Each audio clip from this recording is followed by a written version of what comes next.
Hi, my name's Julianne and I'm the Professional Development Coordinator in BELS, Blended E-Learning Solutions at Box Hill Institute.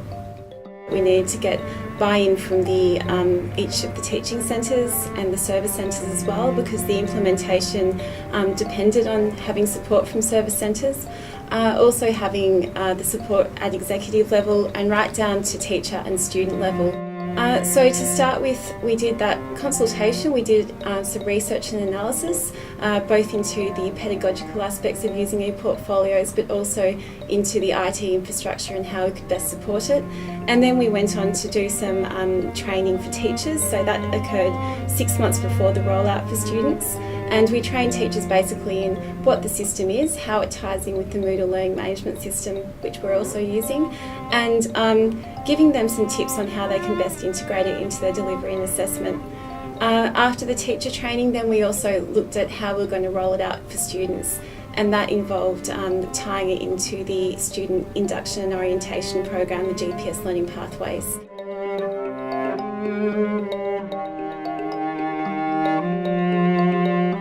Getting the staff and teachers on board, getting them to understand the concepts of e-portfolios and how they can best be used. It's a big learning curve. The other point was how it could be integrated into holistic delivery and assessment. So we were encouraging teachers to consult with other teaching staff as well to approach e-portfolios at a course level, not just a unit level.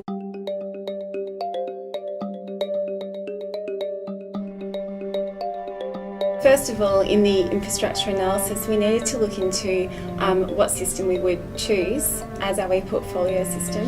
And the key things that we were looking for was a system that would be able to integrate with our institute system, so with our student record system, but also with our learning management system that the students are using. The other thing that was very important for any system that we implement at the institute is security and privacy. So how is that set up, and how is that best going to be able to both meet the learners' needs of having a student-owned system, but also be safe and secure so that they'd be happy putting content on there. Other things in terms of the ways that students use e-portfolios, we understand that a lot of our learners are visual learners, so we need to know, can it support things like different kinds of media such as video, audio, photos and so on. The other thing is longevity. So is the system going to be supported externally, not just internally, but can we seek advice and support from others outside of the Institute for the next year or 2 years or 3 years? A common risk with open source systems, we've chosen Mahara, but a common problem is that the community might die for whatever reason, another system might take over, and therefore that support will no longer be available.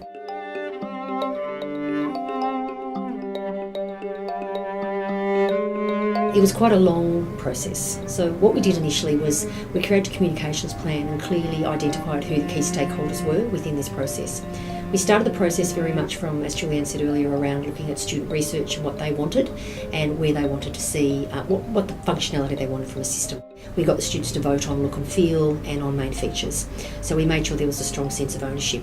What we also did was we made sure that at an executive level and teaching centre managers level, we would present where we're at in the project the whole way along. We also made sure the teachers were actively involved. We had two research projects before we built this system, and one was around barriers and then one was also around web directions. And so very much the teacher's opinion was part of this. On top of that, we also made sure that we have something called the Mobility in Education Working Party. We also presented to that and asked for feedback as we went through the journey. The most critical thing to this whole program, particularly GPS Learning Pathways and the learning plans working, was the goodwill of the teaching centres yet again. So we had to ensure that not only were the managers informed, the teachers were informed, the students were informed.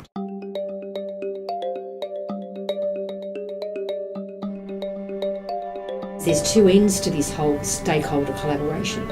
We've involved them in the planning and the implementation. Now it's very much a collaborative relationship around the data analysis and the actual reporting. So we do something known as traffic light reports. That happens on a quarterly basis, and we're into we're 2.5 years into it now, and we report on every one of our quadrants. And in BELS we have 4 quadrants. We have innovations, professional development, learning management system infrastructure, and resource design and development, which we now call mobility and education.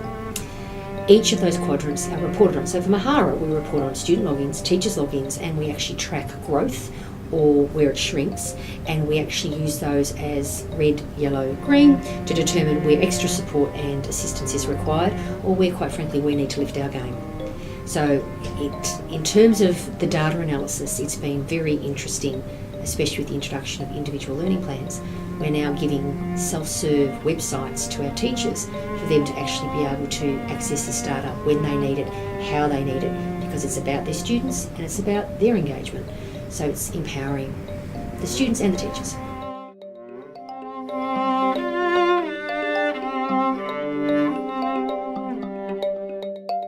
Very customisable for the students, so very student-centred, allowing them to apply different styles to it, different themes, have professional looks and views, be well integrated with the workplace. Also integrated with mobile, so quite portable, so that students can quite easily gather evidence in the workplace, away from class time, and then put that into their e-portfolio, and then immediately it's available to the teacher. So therefore pushing flexible as well, and well promoted outside of the Institute as well, so recognised by potential employers as acceptable means to apply for work. Instead of providing a paper-based resume or something like that, instead they can share their e-portfolio, which has a much deeper level of information and can really highlight the strengths of our learners. So a system that would really focus on those lifelong learning components rather than just being course-based and less tied around assessment.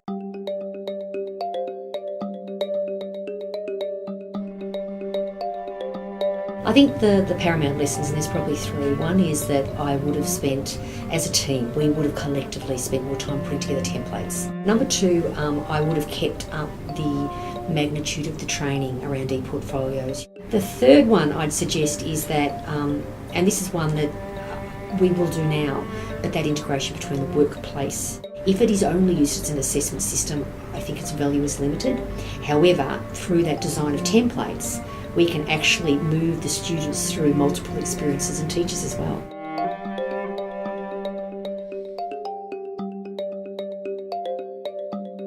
I think that from a student and teacher perspective, they would have really benefited from ongoing support and training. I felt as though there was a large push to upskill them in the original rollout stage. In terms of teacher training, we provided very ground level group sessions on how to use Mahara and e-portfolios and how it can best be integrated into delivery and assessment plans. But in terms of where it really shone was when we spent one-on-one time in terms of mentoring the staff and how they can best integrate it into their assessment and delivery strategy, which gave students a real motivation for using it. So it was really about how can we draw on those particular needs of the students and get them into the system, and then advocating for that in the teacher training. The other side of the coin was providing training and support for students.